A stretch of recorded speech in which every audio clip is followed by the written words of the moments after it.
Hello, everyone. Hello, and happy Labor Day. It's getting really warm outside, actually. Oof. Yeah, we've closed up the house. Yeah, that's all you can do these days, huh? I see a couple of people I know who are older. Millbrae did open a cooling center from, I think, 10 o'clock to 7 o'clock. Okay, I am going to wait just another 1 or 2 minutes, and then we will get started. And we've got everybody on mute right now. Yep.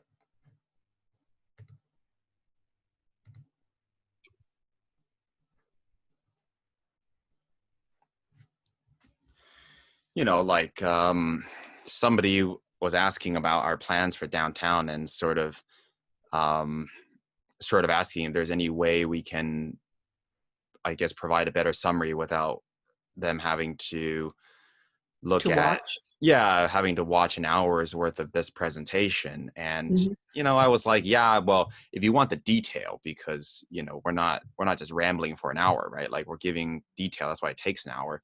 I hope people would then invest the time into actually, like, watching. But perhaps we can provide a better summary on the website as well. I mean, Yeah. maybe like a small write-up about our plans. Okay, cool. We will get started, and as people come along, we'll just let them into the chat. Cool. Okay. All right. So this is our town hall number 5. Thank you, everyone who came today, and thank you to everyone who has been participating for all 5 of the past halls. Some very familiar faces, and yeah, let's get started. So today's topic is downtown Millbrae, and we will talk about how we'd like to improve downtown Millbrae.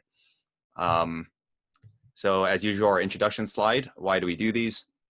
We'd like to reach out to the community during COVID. We don't want to scare you by knocking on your doors and campaigning. We hope that everybody will participate by asking questions and making comments or suggestions. You don't have to raise your hand. You can feel free to unmute yourself and say what you'd like. Please respect everyone's opinions and views, and we will do the same. We will also do our best to be mindful of the time. We will try to keep this to an hour for the presentation, and hopefully about 30 minutes afterwards for any follow-up discussion, free discussion, questions, things like that.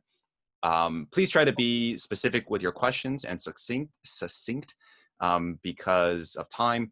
And please note that this presentation is recorded, and we're going to post it afterwards for those who couldn't join us today. It's, of course, Labor Day weekend, and we'd like to be respectful of everyone's holiday plans.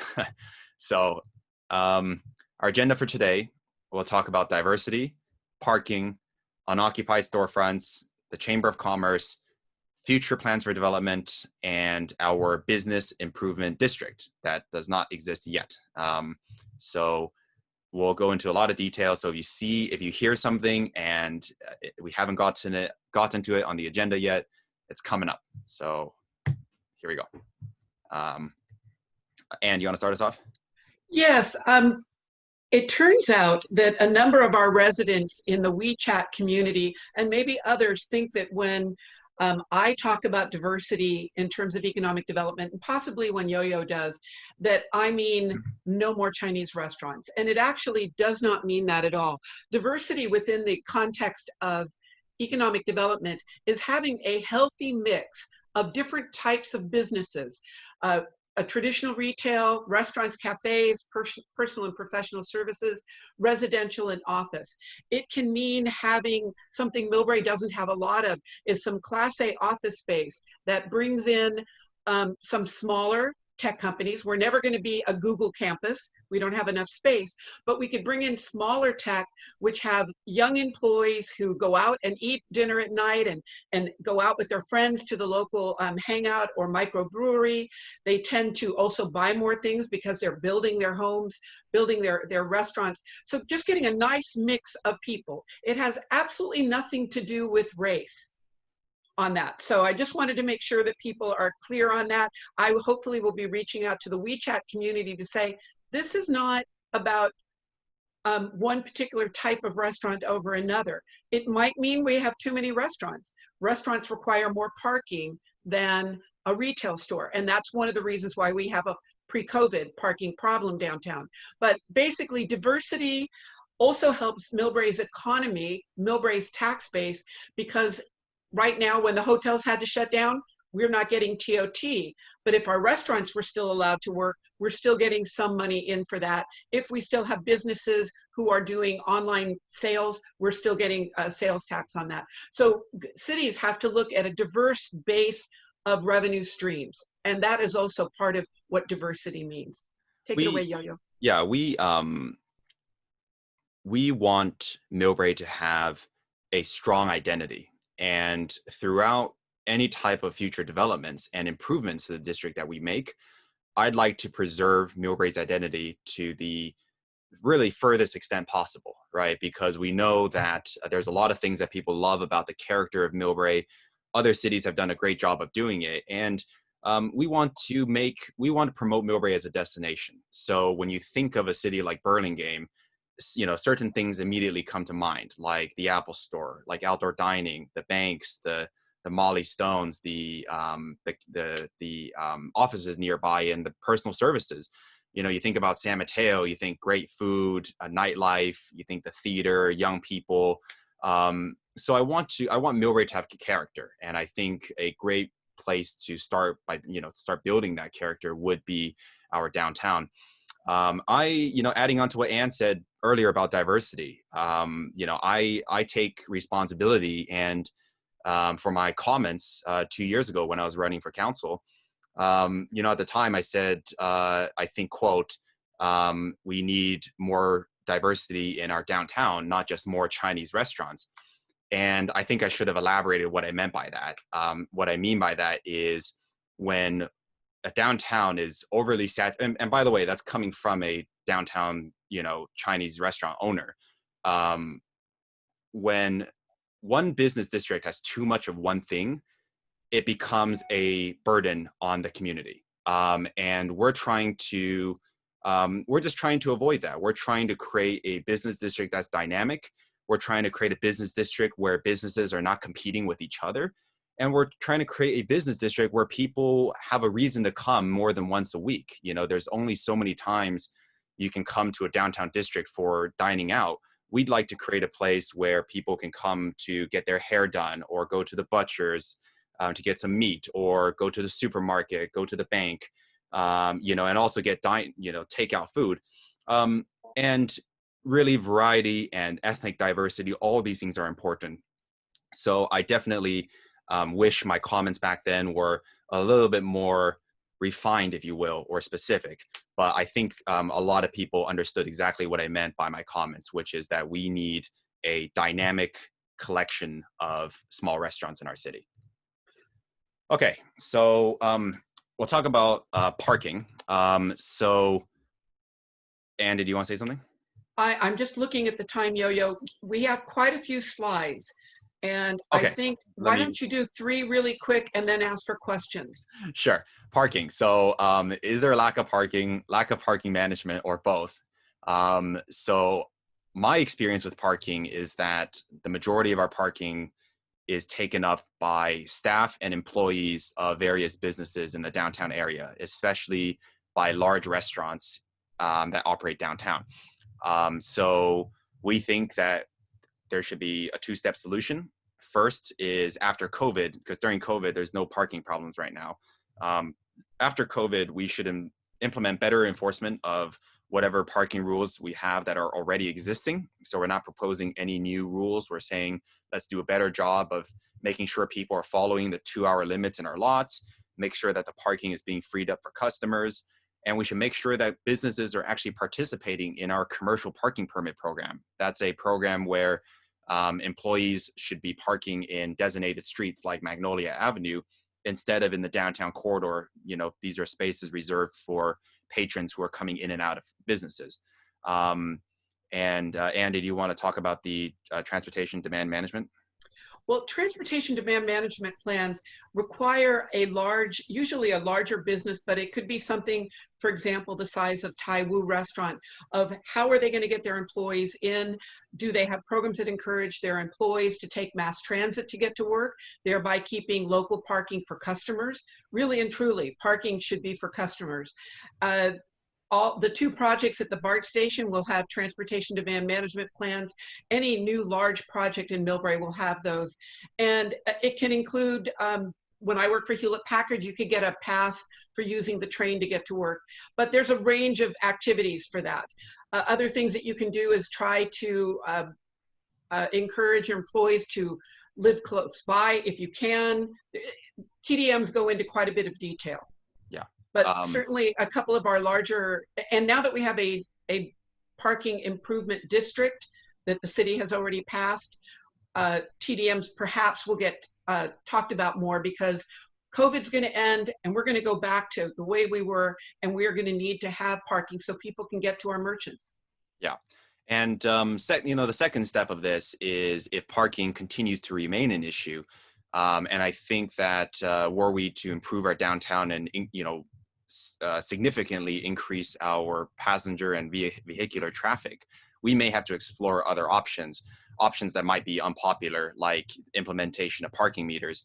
Millbrae is one of the only cities without these meters, and other cities have it for a reason, because meters work. They are they fund themselves, and meters help guarantee access to businesses. Businesses like meters because they discourage people from parking all day in one spot.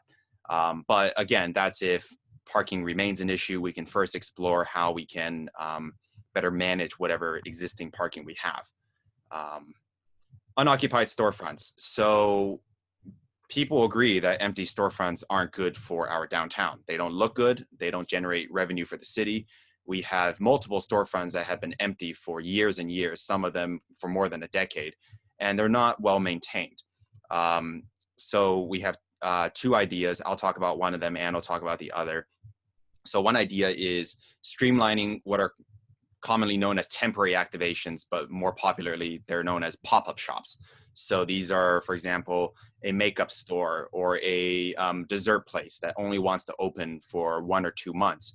And as the city, what we can do is make it easier for these cities to get certificates of occupancy from our planning department and building department, and also make it simpler to get, let's say, a short-term business license. So, these businesses already have to jump through a lot of hoops to get business licenses, to get sales tax use permits, and health department licenses for food service businesses.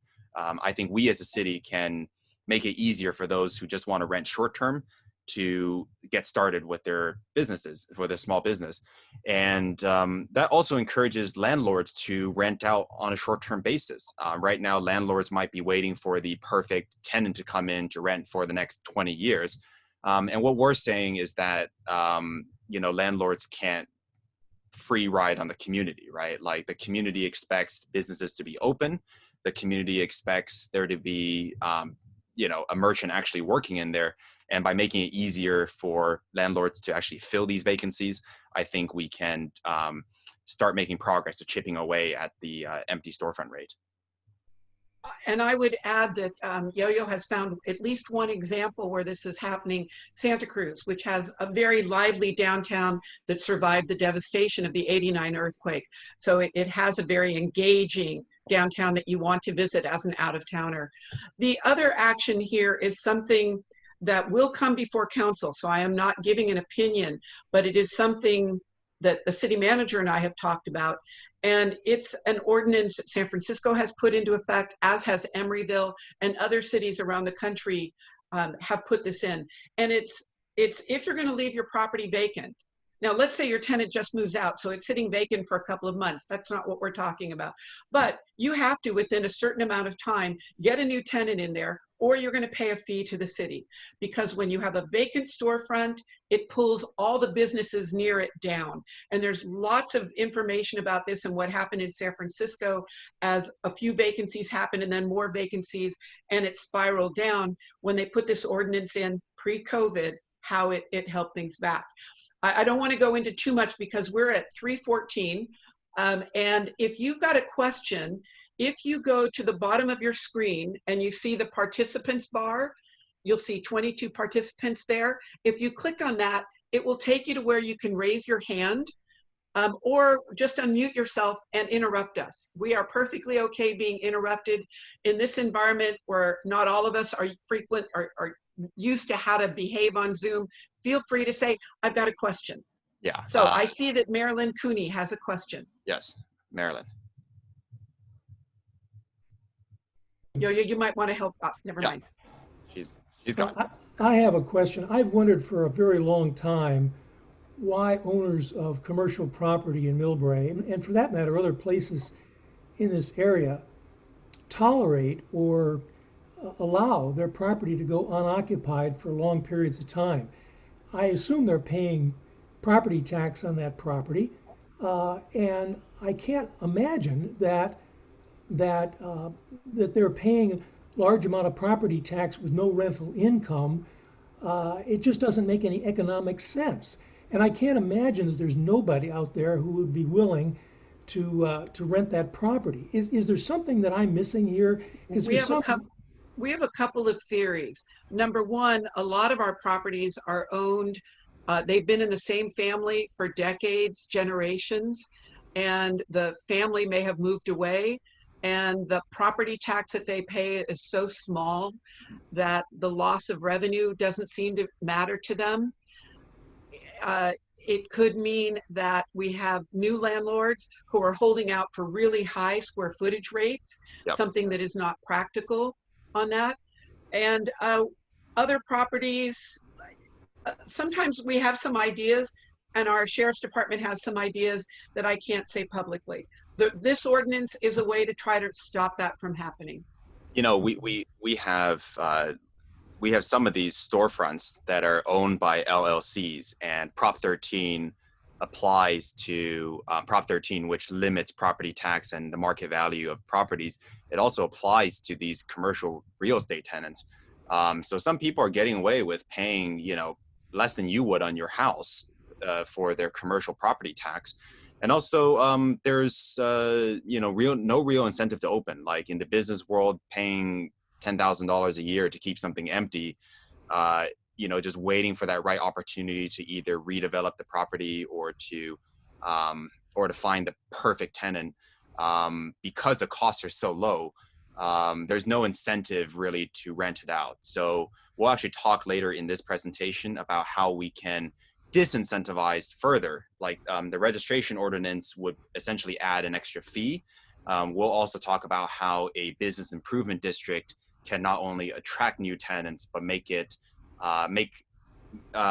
establish less economic sense for landlords to keep their properties empty. Could I ask a follow-up on that? The fact that the property tax on commercial property is low would seem to me to suggest that therefore landlords could afford to accept a lower rent.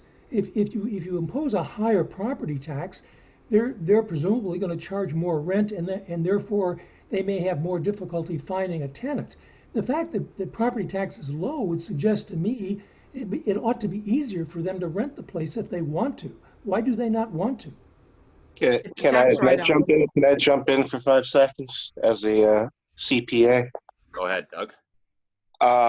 There is a tax strategy for leaving certain properties vacant in an LLC or a consolidated business group. If you let it sit there, sometimes for some real estate organizations, the deduction you're getting off just the depreciation by letting it sit there is of more value than to actually rent it out and have to pay more tax on it. So I've seen this like very commonly in my line of work, where a real estate organization might strategically leave a couple properties vacant that they don't really want to rehabilitate because they feel basically the tax write-off, I think, as Schneider was saying, is more value. So it seems extremely goofy, but there's a logic behind it. We have a question from Janet Fogarty.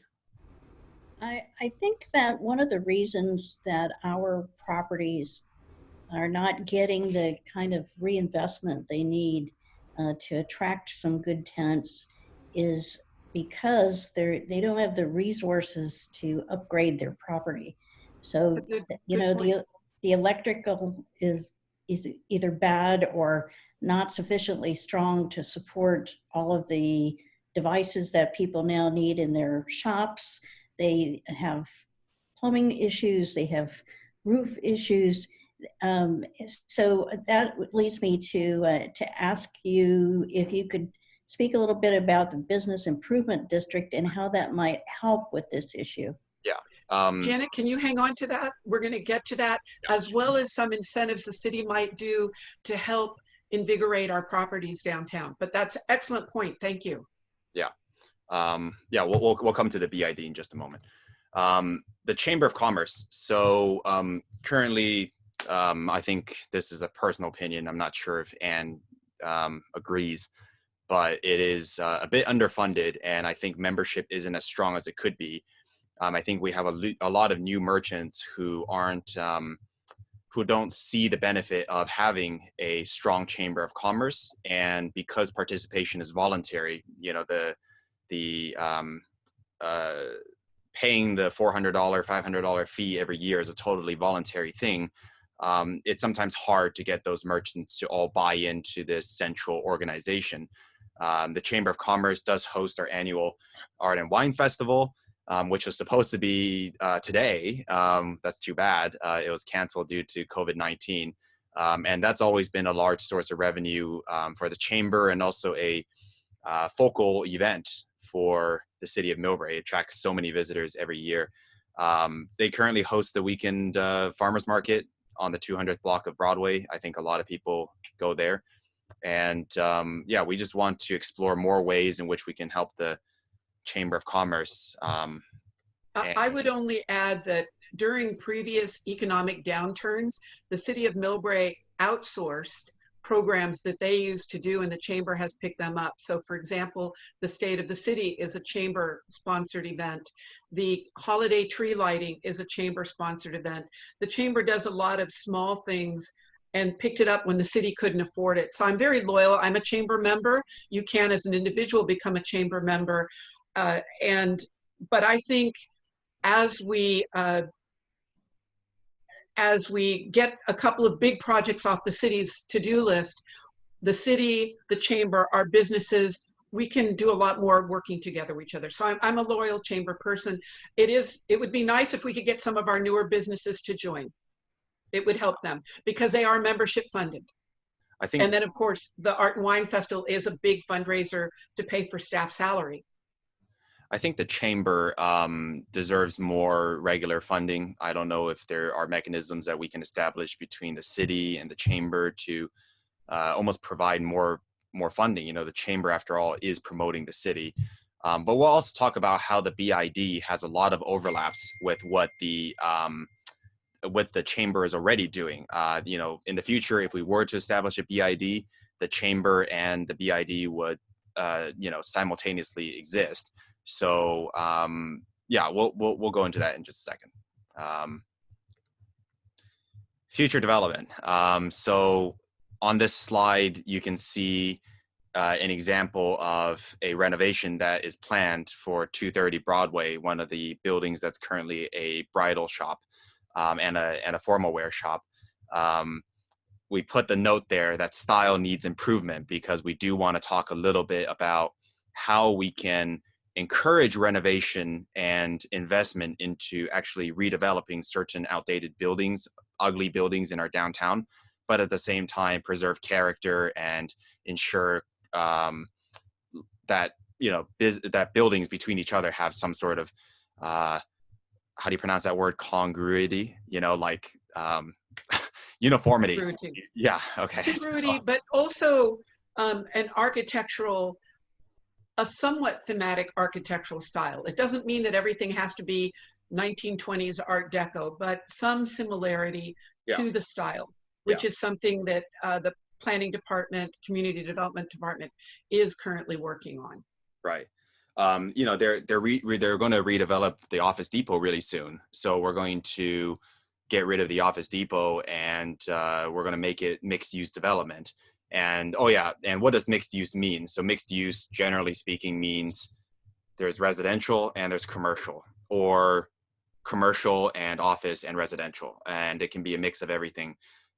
So the future plan for the Office Depot is having ground floor retail and then residential on top of that, and having like a higher height limit. So it could be as high as, let's say, 4 to 5 stories. And that's basically maximizing the square footage that we currently have in our downtown, which is admittedly limited. Can I add that as an elected official, I haven't seen this project. However, during the design charrette for downtown, which was done in 2016, when we walked downtown with the consultants, one of the things that could happen with the size of the lot that Office Depot sits on, and this isn't the city doing it, this is the owner of that property saying, we think it's time to redevelop. I love Office Depot. And hopefully we'll find a location for them in Millbrae or in that location, but maybe they don't need the square footage that they have. But what we could desperately use in downtown Millbrae is more public gathering places. So as a Lion, for years, I've been part of our Halloween event. And we have the Halloween event for the kids in the parking lot. So they're walking on oil from the parking lot. If we had public gathering spaces, the carnival part of the Monster March could be in this plaza. So I am hopeful as this project works its way through the system that they incorporate gathering places, which can also be outdoor dining. They can be sidewalk sales for any retail that might be there. It could have small music happening there. It'll basically, the term is called activate our downtown. Create the spaces to provide more social interaction, more music, more entertainment. Just basically give us places like you have in Europe.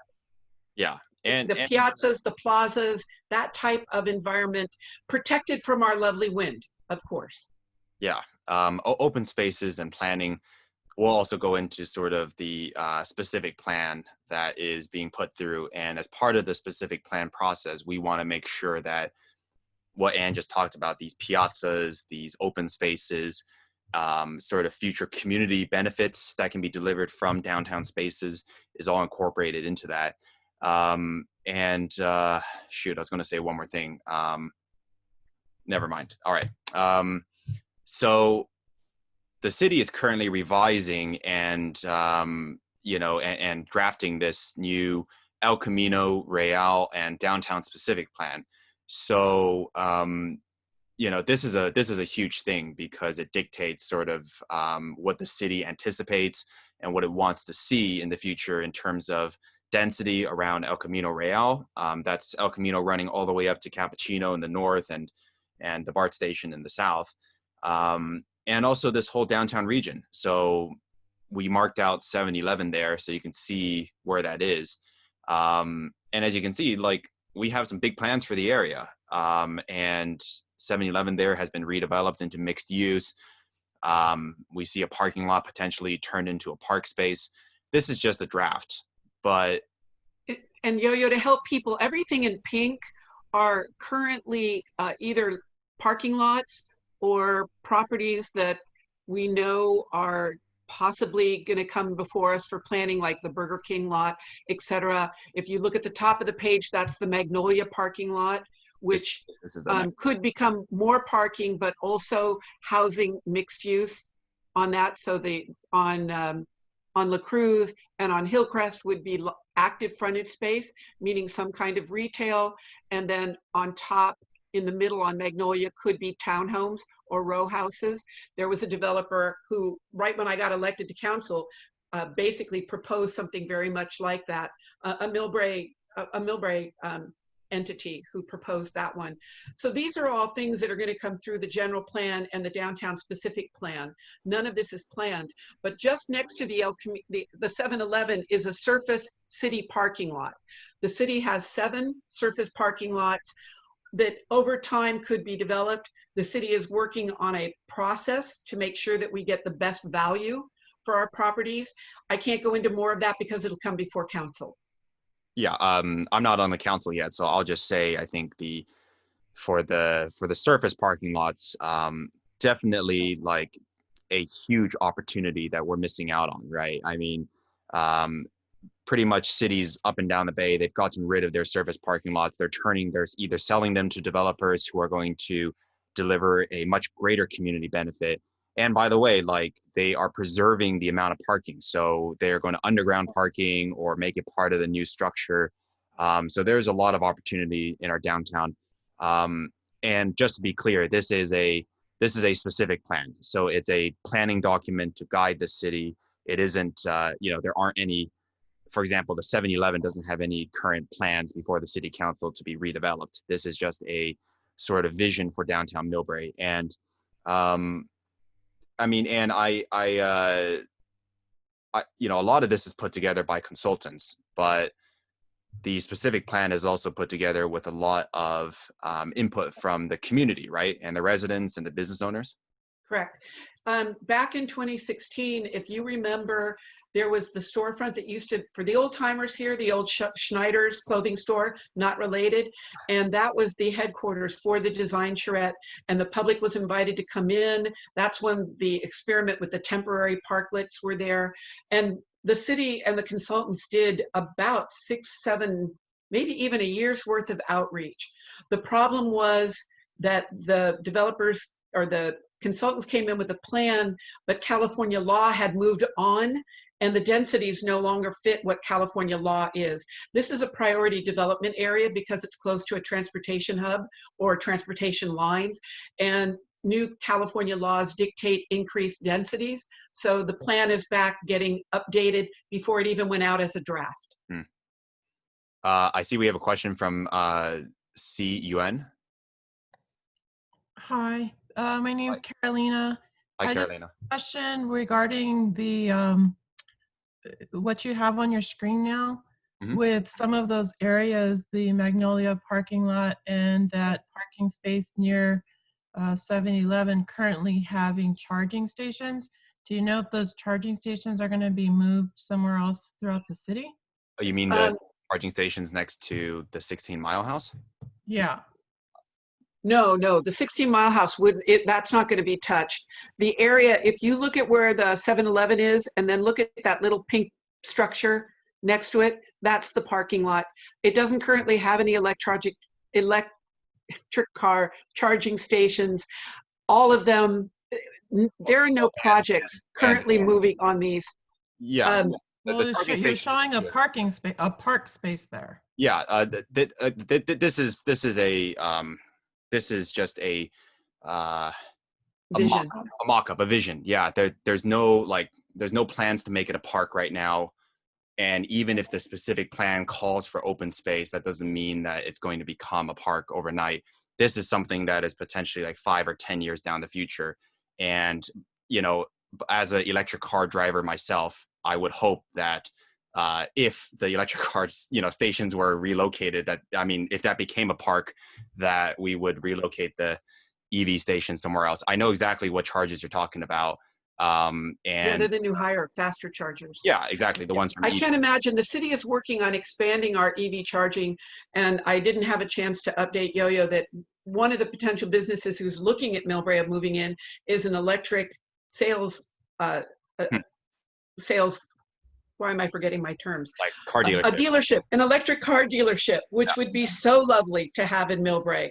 So no, we would definitely make sure that we remain whole on electric charging stations. Thank you for that point, somewhere located somewhere else, but if they have to be moved, it would be somewhere else.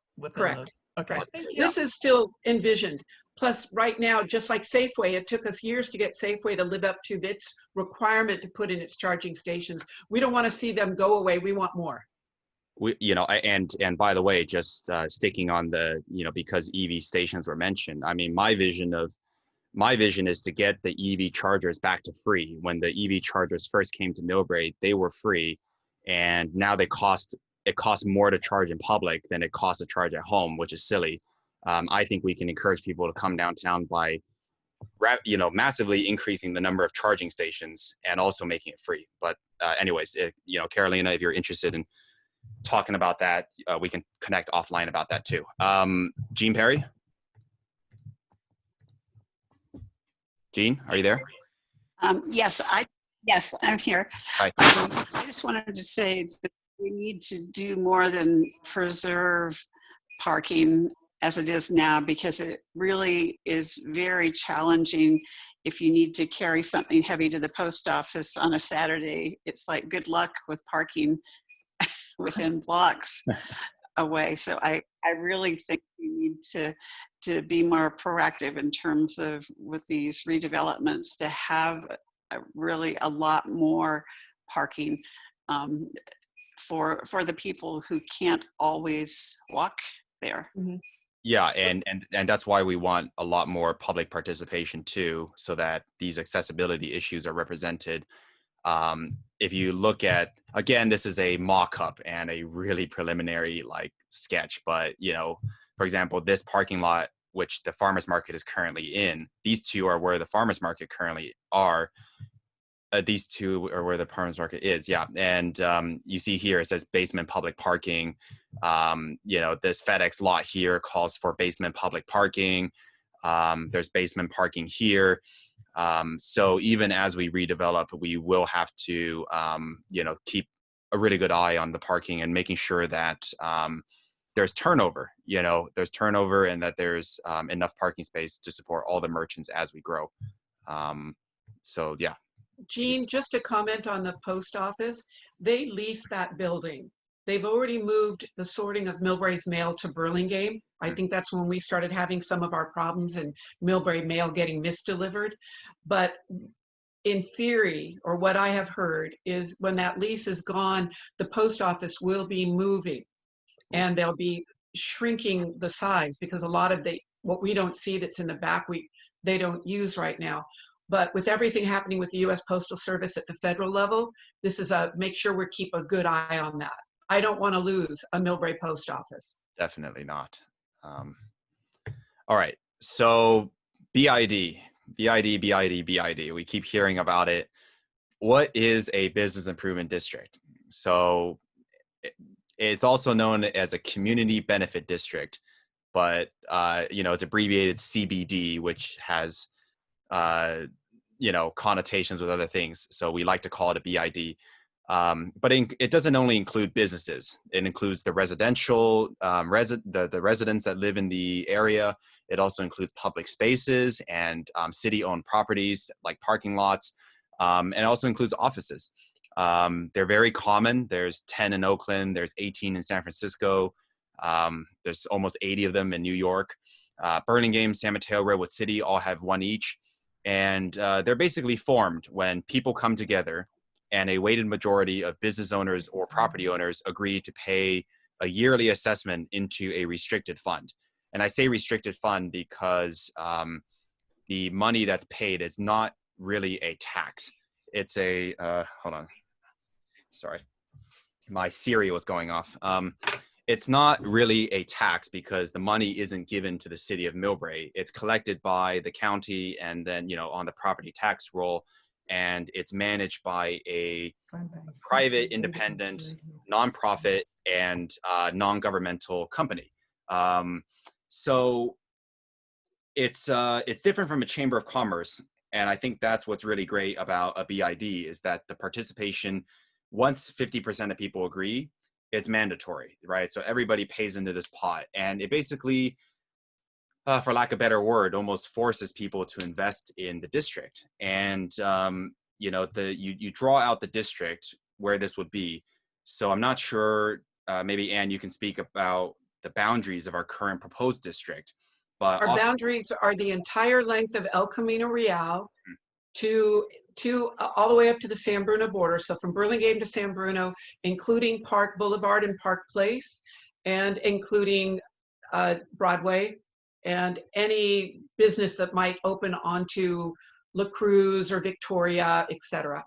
So basically it is our commercial property, or mixed zoned commercial property. Right. That is big. I'll tell you that right now. Without knowing too much more, I gotta say that I know in other cities, especially like San Francisco, their BIDs are small. You know, sometimes encompassing over, you know, only like 100 to 200 parcels.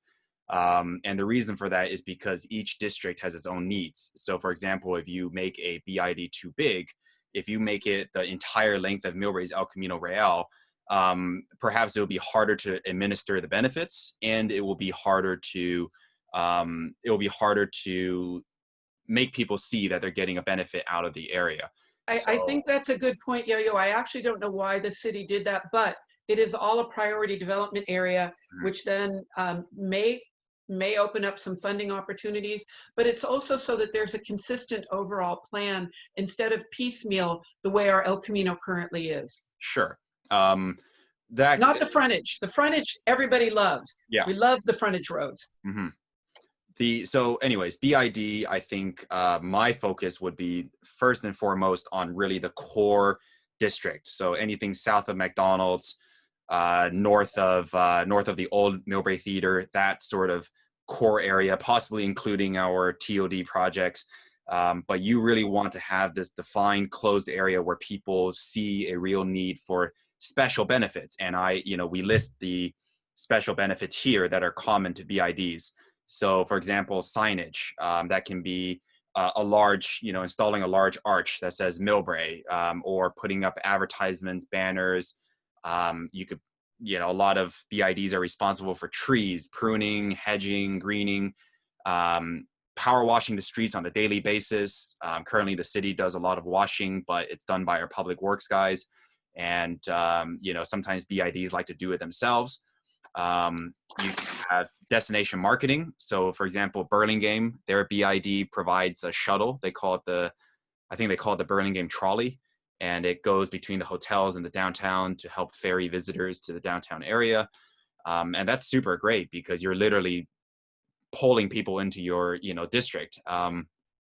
They do holiday decorations, public events like concerts, street fairs, holiday, like trick-or-treating, like Ann talked about, Easter or whatever, grants to the communities, also security to help deal with parking enforcement, to assist homeless or transient individuals. These are all just some of the possibilities of what we can achieve by having a BID. And again, the BID is not administered by the city. The BID is administered by dedicated, hands-on stakeholders who live and work and own their businesses in the area. So I think what's great about that is these folks know exactly what the area needs, and they'll have a much easier time being able to spend that money doing, and prioritizing where you spend the money to make sure that the money is spent in the most productive way possible. And do you have something to say? No, I think this Okay. is, I will say that the number one complaint I get, well, two things about downtown are the illegal U-turns and how dirty the sidewalks are. And during the drought, we had limitations. The city couldn't clean. But if you compare it to the Millbrae Square that is always so clean, because Millbrae Square acts like a BID. It's all one owner, they maintain it. It's always beautifully maintained. Getting this BID done can really make a big difference. And then in partnership with the city, what we haven't talked about is my dream, I think I can say this, of widening our sidewalks. Changing parking downtown, but widening the sidewalks so that people can more safely walk and not worry about hitting a tree or a pole. As an older person now, someday, or mom with her walker, you need a little bit more space, and our sidewalks are so narrow. Yeah. So a BID can help with that and give us just a, it's like giving your house a remodel. Downtown needs a redo. Right. So like I said earlier, the majority consensus needs to be achieved, right? Because you're essentially asking property owners to pay more taxes to fund this special district, this special organization called a BID. Currently, from what I heard from the city manager, there is not enough enthusiasm and support. So the merchants— I would say, Yo-Yo, just to correct that, okay. With COVID and the difficulty all of our businesses are having right now, it would be very difficult to go to the businesses and say, hey, let's do another tax on you. Yeah. As we come out of COVID, it might be different. But right now, we know our businesses are hanging on by a thread, and we want to help. We don't want to hurt. I mean, the survey wasn't taken during COVID, it's taken pre-COVID. But I think that we need to really get serious and think about ways in which we can get to that 50%. So other cities, when they can't reach the 50%, oftentimes what they start doing is they get creative with the way in which they draw the district. So if you can't get, let's say you can't get 50% on all of El Camino Real, you see if you can narrow down that 50% to a certain segment of El Camino Real, right?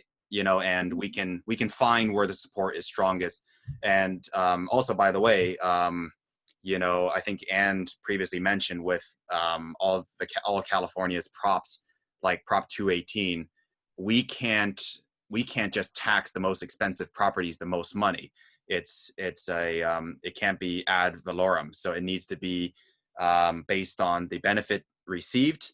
So that means the businesses that take up the most, you know, let's say the linear footage on the street, they would be taxed the most, and then the thinnest businesses will be taxed the least.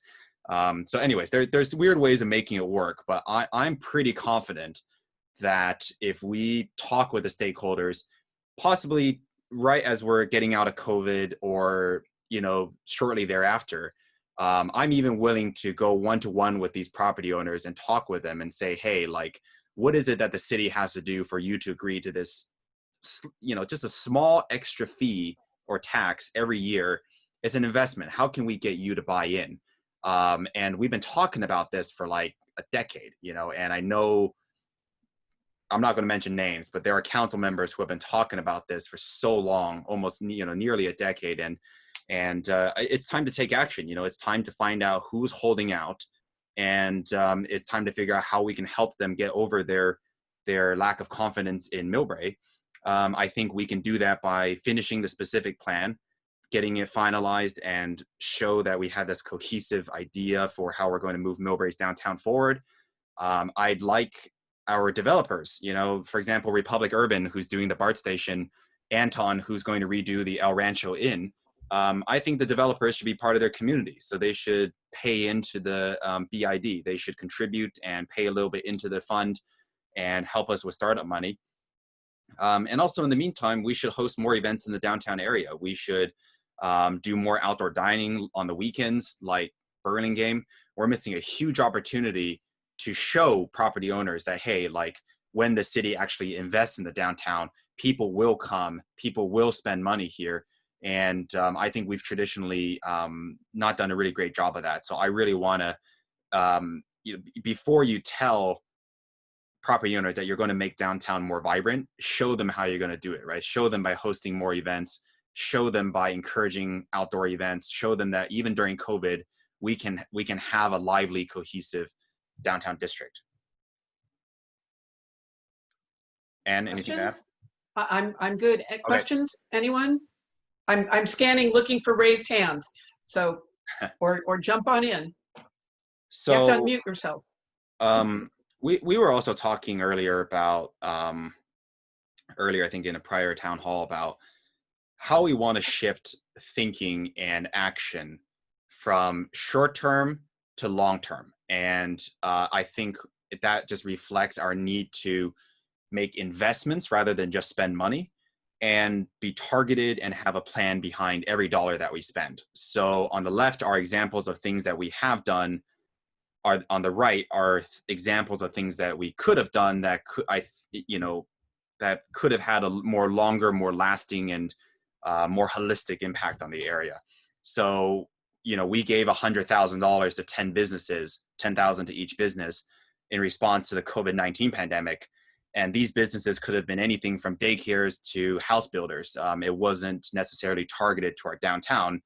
You know, a long-term approach would have been giving grants to help merchants build outdoor dining fixtures, which are very expensive to build, you know, partially sponsoring such a building, or even spending $100,000 on advertising, sending postcards out, sending coupons, advertising businesses, helping businesses get the word out that they're open and ready for business, things like that. Short term, allowing merchants to build outdoor dining fixtures. But, you know, I went and talked with people like Fiddler's Green, and they said, well, our permit, including the one for my restaurant, it only lasts until December 31st. And I don't see how, now we're almost mid-September. I don't see, well, actually it's not mid, but we're early September. I don't see why any restaurant out here would invest $14,000, $14,000 to $16,000 to build an outdoor dining platform if they had to take it down on New Year's Eve. So we should be providing guidelines and plans for outdoor dining even after COVID-19. Other things are like, we bought ashtrays and we put them into the downtown area. All it's done is encourage more smoking. I think that if we were to eliminate that, enforce a no smoking ordinance, we'd have a safer and healthier place for everybody. We painted an intersection red and yellow, and it was destroyed a couple months later by sewer workers. And couple of years later, just to be accurate. Was it a couple of years? I think it was a few months. No, it was a couple of years. Okay, then several months, then numerous months. But the point is, it didn't last for long. And instead, I think a long-term approach that I'd like to pursue is how can we design a more comprehensive and cohesive landscaping plan? So do we want a downtown with more trees, more planters, more bushes? Do we want more tree wells, things like that? We should have a more cohesive and long-term plan. I would add that I was down in Mountain View last week, and Castro Street, when I first moved to Mountain View in 1988, was really a dive. It was old, it was decrepit. Now they had redevelopment agency then, and that helped. But now I was in Wells Fargo has moved to a brand new building, and in their developer agreement, they had to include significant plantings and benches out on their much wider sidewalk. And it is just stunning and welcoming. And I was sitting there waiting for someone, but what a beautiful place to sit. People wearing their masks out there, and just enjoy how lovely. It's taken a long time. It doesn't happen quickly, but how lovely Mountain View has turned divey old Castro Street into a thriving, gorgeous business district. Yeah. And maybe we need to take people out on field trips so that they can see how some investment into downtowns can, like the picture on the right here, really engage people and get them back to coming into our downtowns. Yeah, and I think the key word again is investing. How do you spend money on a big plan?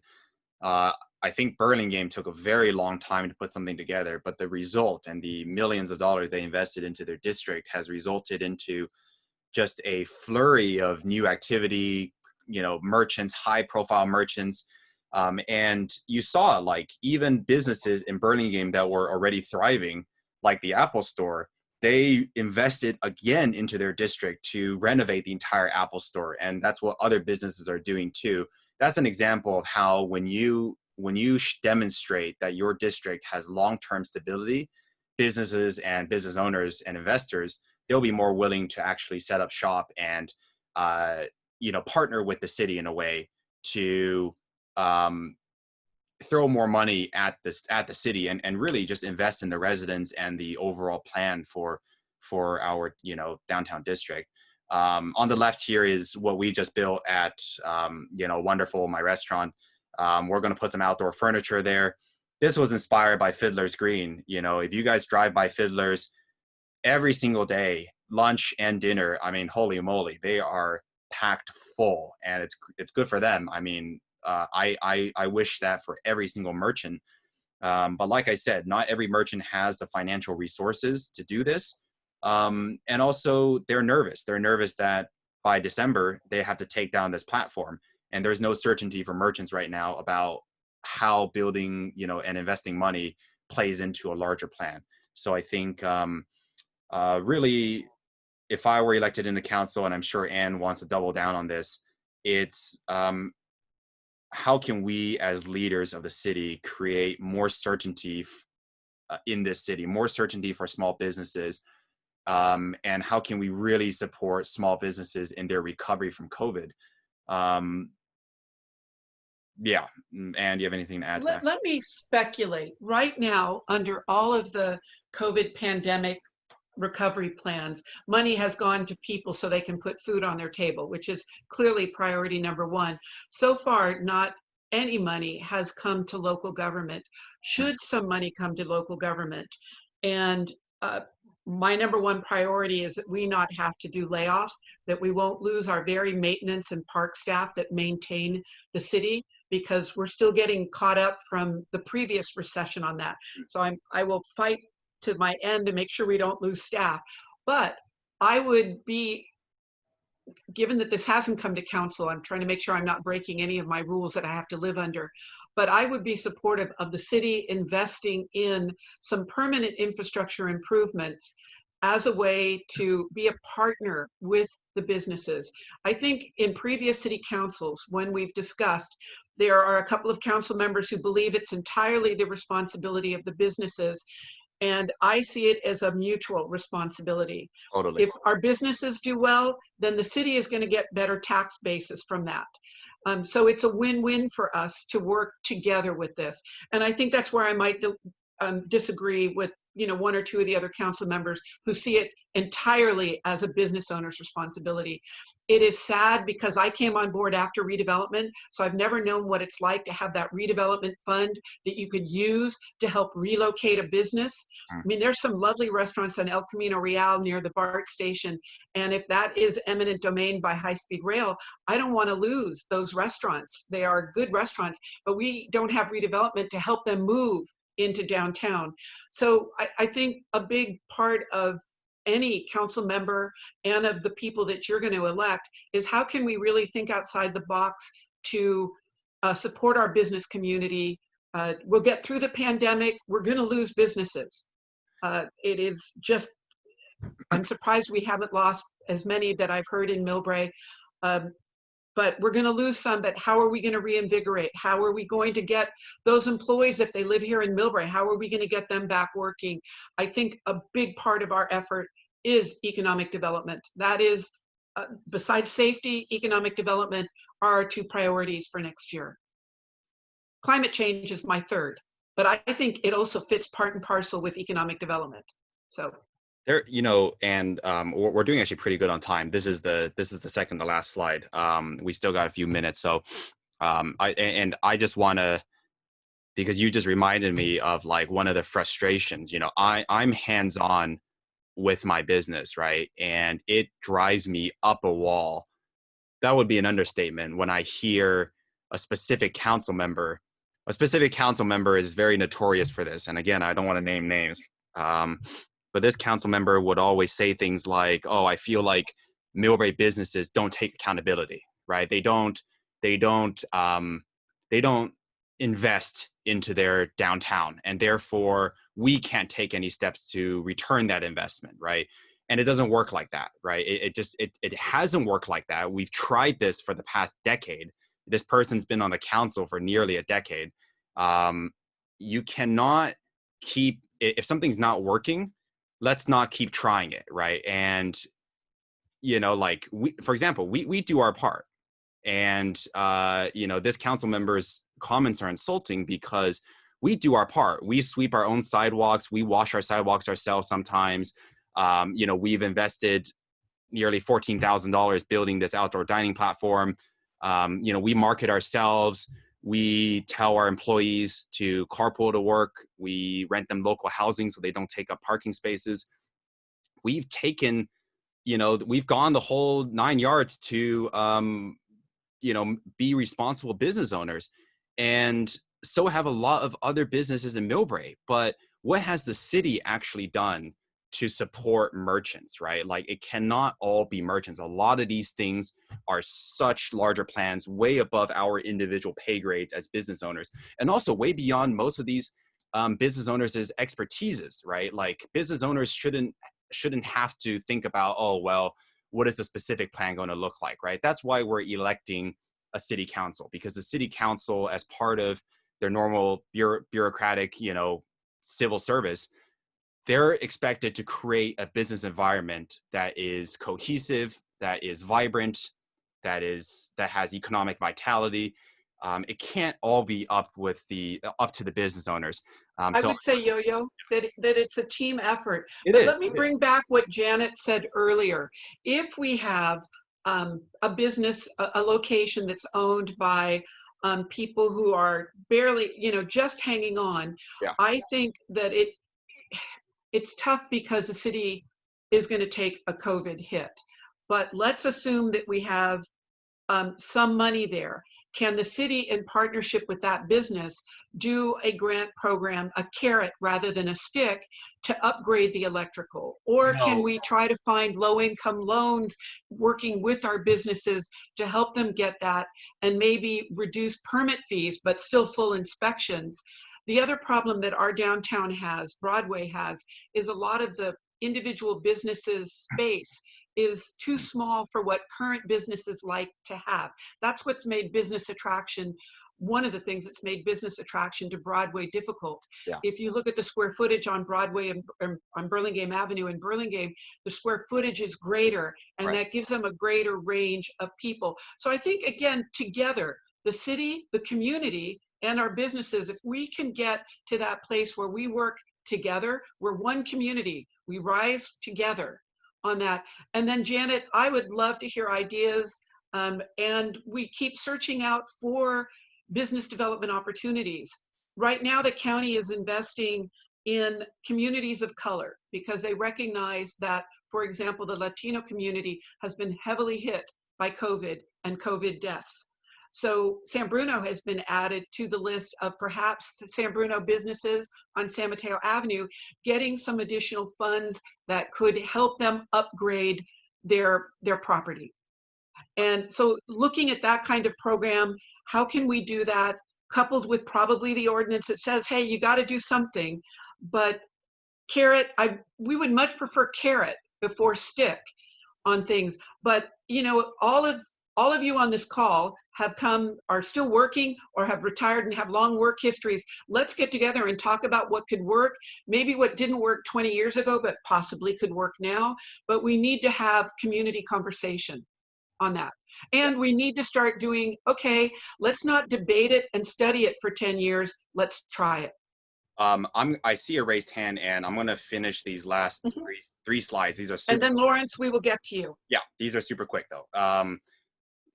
I think a lot of people agree that opportunity exists in Millbrae. Our neighbors have taken advantage of opportunity. We've individually seized opportunities ourselves and our jobs, our careers, whatever it may be. For Millbrae to realize its full potential, in my personal opinion, we need just strong and principled leadership. So yeah, and I don't know if you have anything to add to that. But. Well, we're kind of ending quickly on we are now less than 60 days from the election. And to be honest, our election, I believe the ballots are dropping, is it October 5th?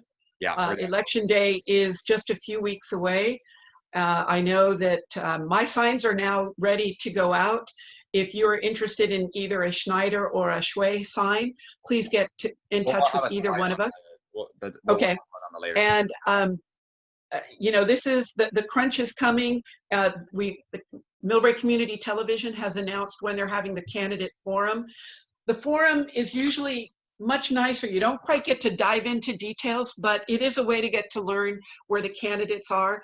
It's funny for the people on Nextdoor who've asked for more detail on websites. It's a trick. It's tricky because if you put all your ideas out there, another candidate may take your ideas. And it's an election is a competition, folks. So please come and watch the forum. Thank you to MCTV for doing this. They've done it every year. And this year that we have the League of Women Voters, which is fantastic. I mean, they are okay. They're going to help moderate the debate. Well, I keep saying debate, but it's a forum. Would I like to see a debate? And I mean, yes, because I think at these forums, not 2 years ago, but sometimes there is misinformation spread or misleading statements made, and you can't correct them. Well, you could, but it's not expected. And well, I will tell you, there was a misleading statement 2 years ago, and I'm in the audience, and I could not correct it. That's right. Yeah, that is always the downside of that. Yeah. But yes, it's great to have the League of Women Voters. I will tell you, my mom used to organize these debates. The League did call them debates for North County for for many decades. So it is exciting to have the League back in Millbrae. We were going to do a project with the League to celebrate the women's 100th anniversary of the right to vote. That was the 28th of August. We're going to get back to celebrating all of these things we haven't been able to do with COVID. So, but that is a discussion for another day. Yeah. Do we want to call Mr. Lawrence or Lawrence and then Jean Perry? I've got one more slide, okay. Yeah, just another note about the forum. The questions are community sourced.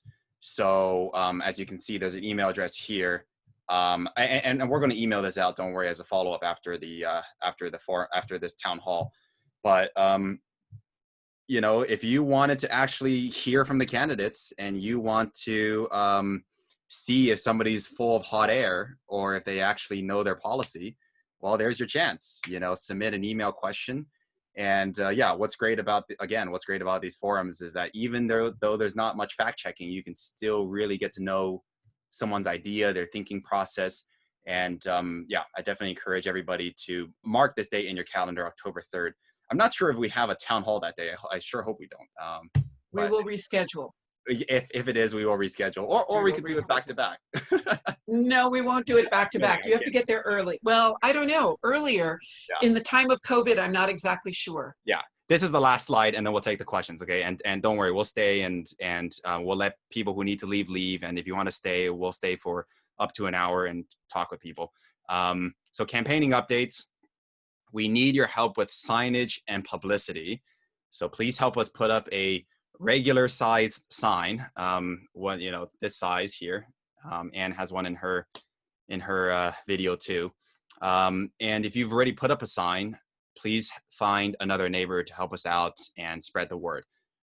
This is important because until we have the time to get those mailers out, we really want to just let people be aware that, hey, there's more than just one candidate in the race, you know, I think it's more than that, Yo-Yo. Yeah. I think our town halls are the way to tell all of you that we are accessible and want to be accessible. Yeah, I mean, right now we can't knock on people's doors, which is how I heard what every neighborhood or people really care about or really concerned about. And that has told me what I needed to work on for the last 5 years. Right. And I really miss not knocking on doors. So, you know, whether you're talking to us or asking a question now, we're available by phone, by email.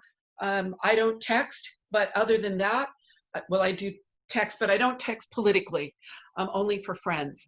And, you know, we want to hear from you. We want to hear what the issues are, and so that we can start figuring out ways to help, ways to make us the best. We also encourage people to participate on Nextdoor. I think most people here are already doing that. You know, like just commenting on a post once in a while, it helps drive the discussion forward and helps more people just to understand the issues. And I know on Nextdoor it gets a little bit messy sometimes. I've really tried my best to steer the discussion towards policy, right? What do we want for Millbrae? What are the issues? What are the solutions? I think we've had enough of hearing about other things. You know, we should stay focused.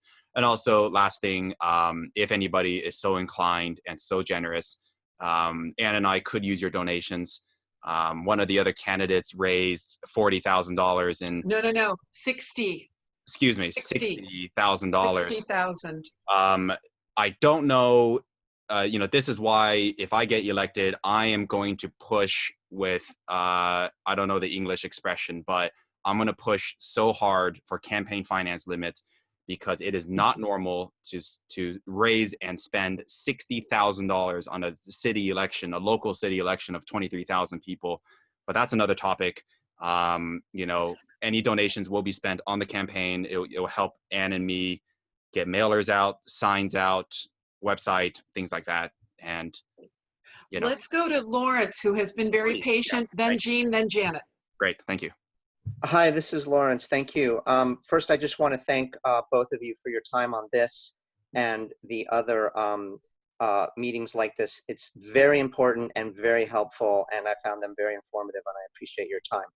Thank you. On the topic that we discussed today, I'm really interested in what implementable practicable, sort of actionable things we can take. And my question is the proper city department set up to support requests from a new merchant coming in? So if I'm a merchant and I want to establish a business in Millbrae, whom do I contact, and is that person set up? Because I can tell you, as a homeowner, I've done some improvements on my property and I needed a city permit. And to be honest, that experience was not positive. It took forever. I didn't know who to contact. And it was just a painful process. And I hope that that isn't a factor that would also deter new merchants from coming into the downtown. I think that that is an excellent question. And I know at least one other person here who brought her business back to Millbrae and had a horrible experience. And we still haven't implemented what, in my days of doing, for 5 years, I was funded to grow businesses in California, which we would call fast track permitting or one-stop shop. I know that our city manager has talked about it, but we haven't gotten the job done. So I am happy to make that one of my number one actions, that we streamline the process. We try to take the confusion out of it. We try to put as much online as possible, not just because of COVID, but because it makes sense. On top of that, we've had to get tougher with our code enforcement, because Millbrae apparently has a reputation of, oh, just, you know, get a permit and build whatever. And that has been happening throughout town, and that is not going to happen anymore. Yeah. The city has already started putting its foot down. But Lawrence, and I'm sorry I don't know your last name, I don't see it on the list. It's a perfect question.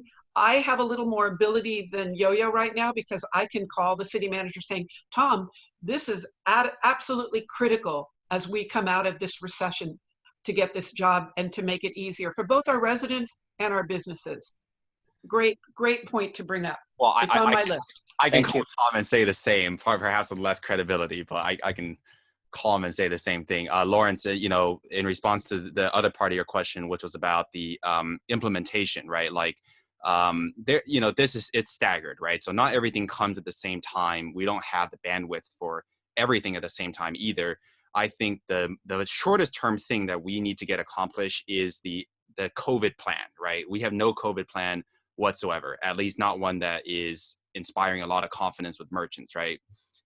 Maybe the number one thing is telling merchants, hey, if you spend $15,000 to build an outdoor dining platform, we won't make you get rid of it as soon as COVID is over. You know, if your neighbors are okay with it and it's not causing a big parking problem or accessibility problem, and it looks nice and it's being used, then you can keep it, and please make the investment now. I think that's number one.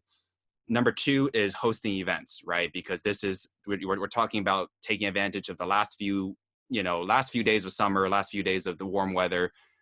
Let's do some outdoor events and let's get people out onto the streets, spending money, supporting businesses. More short to medium term would be actually establishing the business improvement district. Believe it or not, the business improvement district is actually a 1-year process, which is relatively short for, I think, things that happen at City Hall. So there's that. And then the longer term, medium to long term would be having that specific plan, right? Having the plan be really clear, making sure that it encompasses the city's future needs 20, 30, 50 years down the road. So it would be the plan. So yeah, thank you for your question. Jean, I think, is next. Jean Perry? It's trying to find that mute button. Yes. I actually have 2 questions. I'm sorry I joined a little bit late, but I was wondering if the city did submit its position statement on the high-speed rail situation yesterday. Yes, I can answer that. So for people who were on our high-speed rail call 2 weeks ago, the city did work on a set of a response. They did send it off actually a couple of days ago. I haven't gotten the okay from the city manager about when it's going to go public. The rest of the comment period goes until 5 o'clock on September 9th. And I actually have a call out to our city manager today. Believe it or not, our city manager works almost every day of the weekend, maybe not all as long, but I will expect that I'll hear back from him over the holiday weekend in terms of what else we might be able to do. I am hopeful that it's gone public.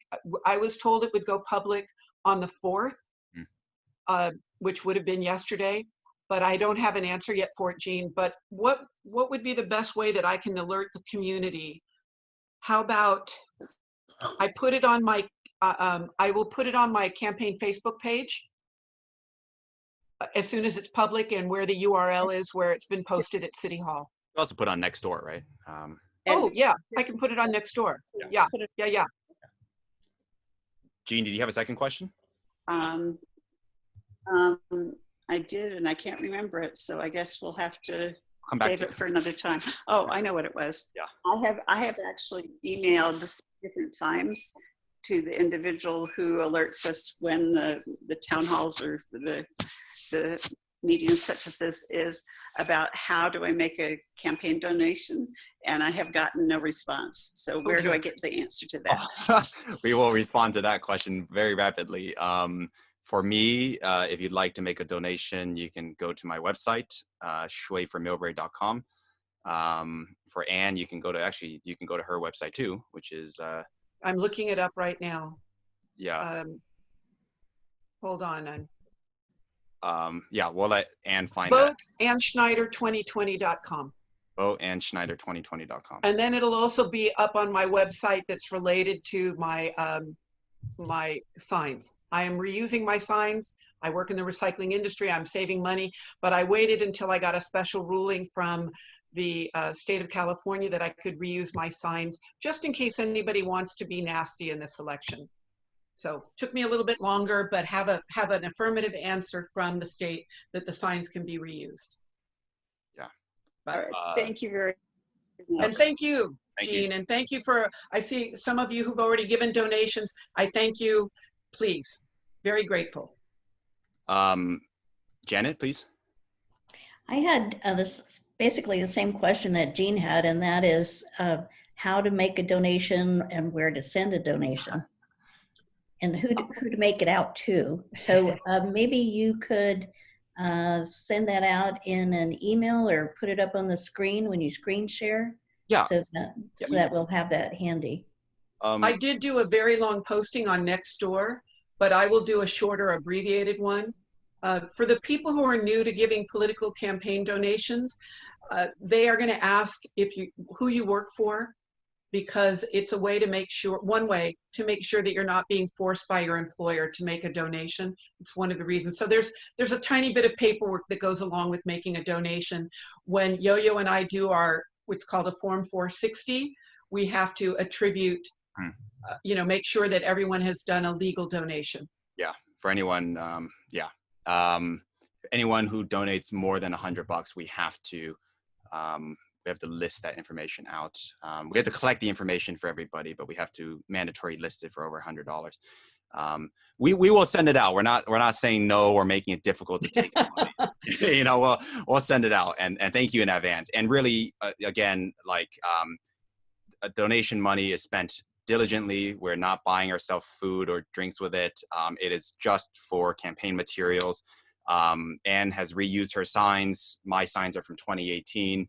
We are being very economical and trying to stretch this as far as possible. And the campaign isn't about having the biggest signs or the most signs or, spending the most money on the tackiest mailers. It's all about talking to people and using this as only a conduit to create more conversation and awareness of the campaign, getting more people to events like this. So, Janet, I'm happy to say, and sadly, the state of California requires campaigns to have horrible names. So my committee name is Committee to Elect Ann Schneider to Millbrae City Council 2020, or just an acronym of CEASMCC. I have that actually in my paperwork, and you can mail a check or bring it by, pop it in the mailbox at 406 Palm Avenue, Millbrae, California. And tomorrow, if I can get someone to help me, my banner will be going up in front of the house. You will not be able to miss my house. Oh my God, let's see. Ann Schneider is 406 Palm Avenue. Palm Avenue, Millbrae, California, about 6 houses down from Central Park. Okay. And right now, Yo-Yo's sign is in front of my house. Okay, let's see. And what's your address again? The Four Ann Schneider. Oh, 2020. the URL. Yeah. VoteAnnSchneider2020.com. To elect Ann Schneider for Millbrae City Council 2020, and then this is for Millbrae City Council 2020. Okay, cool. So. And Janet, I love that question. Thank you. Yeah. I will also say right now, the city has some openings on some of its committees and commissions. There are a couple of openings on economic development. You can find the application on the city's website. And if you email me, I'll help you find it if you can't find it. You can get me at my City of Millbrae for this, because that's non-election related, and A. Schneider at ci.millbrae.ca.us, and I'll help you try to find the website. It is my dream that we make our website more user-friendly. There's just, I like to defend staff. We have a small staff, and COVID has hit hard. We've had employees come down with COVID. We've had to quarantine City Hall for 14 days. So I am very grateful to our staff and want to keep them safe and healthy. I can't wait for that day. I've been thinking that we shift Millbrae's domain to millbrae.gov and, make these services just so easy to do online. Like Lawrence was talking about, applying for planning permits and business license. I mean, all this stuff should be digital, just like San Francisco does it. Obviously, they have a bigger digital technology budget, but these tech solutions are out there. And, we've been talking about, for example, lowering the water bills by moving more of the services online instead of in person. That helps reduce fixed costs. It's ideas like those that actually are one-time expenses that can really save us a lot of money. So anyways, a little bit off topic. Does anybody else have questions about downtown? Any interesting things going on anyone would like to share? Oh yeah, the state of California has issued a flex alert. So hopefully everyone can do their best to turn off the lights, reduce some power consumption. Hopefully we won't have any rolling blackouts tonight. Seems okay so far. I would also say to you as representatives of the Millbrae community, no idea is a bad idea. And, trying to do the carrot over the stick is always preferred, but we're going to be using some sticks. We have to, because, we've had businesses sit empty for 10 odd years. We had a microbrewery that wanted to go into the original Millbrae firehouse, which actually has a little stage, and the owner is an LLC, and they just make the rent astronomical, so that the microbrewery went away. It is my dream to have a microbrewery. One of the things really missing in our collection of businesses is one or more places for people in their 20s and their 30s to hang out and to go have fun. When I was that age, I lived in Silicon Valley, which frankly shut down at 10 o'clock at night. But if you managed to finish your volleyball tournament, you could run to a restaurant and grab something to eat and hang out with your friends. And we've got Fiddler's Green, that I see a lot of young people in there, but we need more of that. And it's one of the things that I hear from our residents of that age group. I also hear that dads would love places to go where they can bring their kids and they can have dad-kid bonding time. I personally would love a Joann's, a Party City, or a Diddums, because when I had to buy things for the Lions for activities, I've got to go to Daly City or San Mateo. So it's a pain, and it's a nasty drive with commute. So I think knowing what we would shop at. Another idea, the place where you go and you have birthday parties and you paint ceramics, it doesn't have to be big. It could actually fit in one of our small retail spaces, but it gives places for our families to have birthday parties and events together. Or another thing, where can we, the girls, go and hang out? I dearly would love a bar that says, this is the ladies hangout. So keep those ideas coming to us so that we have a shopping list. And I will tell you, staff worked really hard to get Target into the Osh Center, and only to have San Francisco say, yeah, they'll sign a 20-year lease. And retail won't sign a 20-year lease right now. But we could have had that area activated with a Target, which means something I hear from all of our residents, a place to buy the purple t-shirt, underwear, and a pair of socks, as well as many other things. So, yeah, we just have to materialize our visions. You know, we have to convert these visions from in our minds to just action on paper. And you know, I think I just think now is the time, you know, like now more than ever before. When else are we going to do this, right? When else are we going to support merchants? And also, I think working with Anne, I've been able to develop a more encompassing view, right? Because our goal is to make Millbrae work for everybody. And sometimes I think being the age I am, or perhaps Anne, you'd admit that being the age you are, there are specific needs and focuses that may not apply to all demographics, but we have to create a downtown that works for everybody, not just young people. It has to be accessible for our more elderly residents. It has to be somewhere that's good for walking your dog, for, you know, strollers, for families to hang out, for students. You know, it just needs to be this big tent, you know, that everyone fits underneath. Well, and I think, you know, even just going to walking, COVID provides some opportunities. People are walking more. What can we, and this happens at the county level when you're on an elected official COVID call, what can we, the elected officials, do to make sure that we make walking, you know, back when world goes back to normal, whatever the normal will be, but back to normal, that we still walk, that we still have engaging walking areas. I don't think I've got anybody from culture arts here, but I see some people from our community enhancement.